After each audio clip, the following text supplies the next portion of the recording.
From this building we'll look after contracts in America, we look after San Francisco, LA, Miami. New York is one that we've recently brought in, and then we've got our Sydney contract. Our software system is monitoring and controlling all of the different modes of transport around Sydney.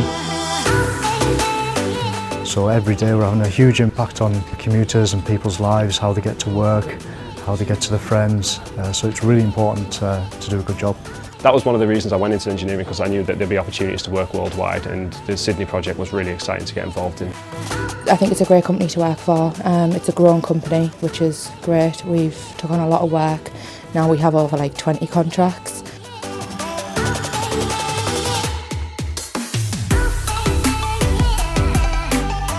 I left college quite a few years ago and had a gap from education because I didn't know what I wanted to do when I wanted to go to university or whether I wanted to do work.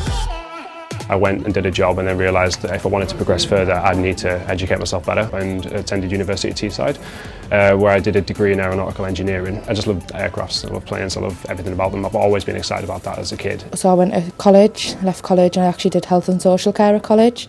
So I did something completely different. It was only when I went into my placement from college that I realised that health and social care background wasn't for me. I've come from a customer service background.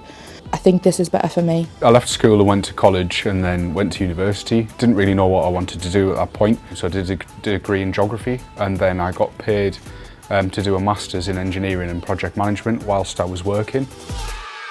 I've always been fascinated with technology. I started off as a software developer, actually working in robotics. I think it's just the fast pace. It's always changing, it's always dynamic, there's always something new to learn. In the UK, we look after the London Underground. I was just speaking to someone this morning who lives in London when I was telling them about what I do, and the fact that they use the London Underground every single day to get to and from work, and they were surprised that that's been run from Teesside, and that's something that we do. They were quite shocked by that.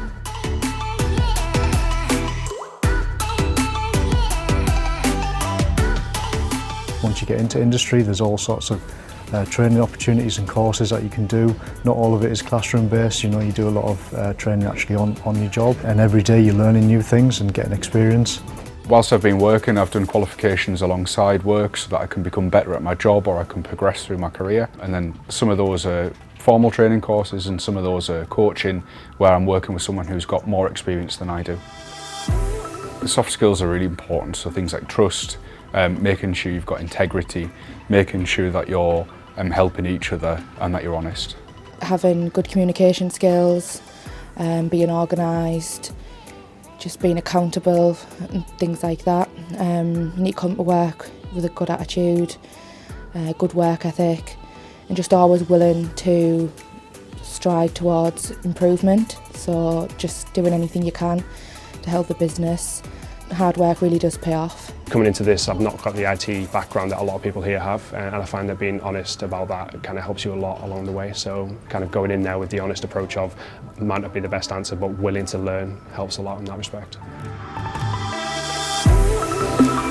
A lot of people don't realise what's here at Cubic and what we actually do. There's a lot of good job opportunities here, and I don't think many people know that. Cubic's a global company. If there's not opportunities in Stockton, which there are, they can second you to other parts of the world, but even here in Stockton, there's lots of exciting projects coming into Cubic. It's good to look at the company, look at what their culture is, make sure it's something that you agree with, and that they're working on things that are going to interest you. If you do a job just to get paid, you'll get bored and you'll disconnect from it. I know there's a lot of pressure to kind of do what other people think might be right, but don't do something just because you're told to do it. Follow what you believe to be right. If you get into something that you don't want to do, then you're just not going to end up enjoying it. You're going to get into a job that you don't want to do. So make sure that you invest in something that you believe in. 100% opportunities here in Teesside. This is my career now. I can see myself being at Cubic for a long time.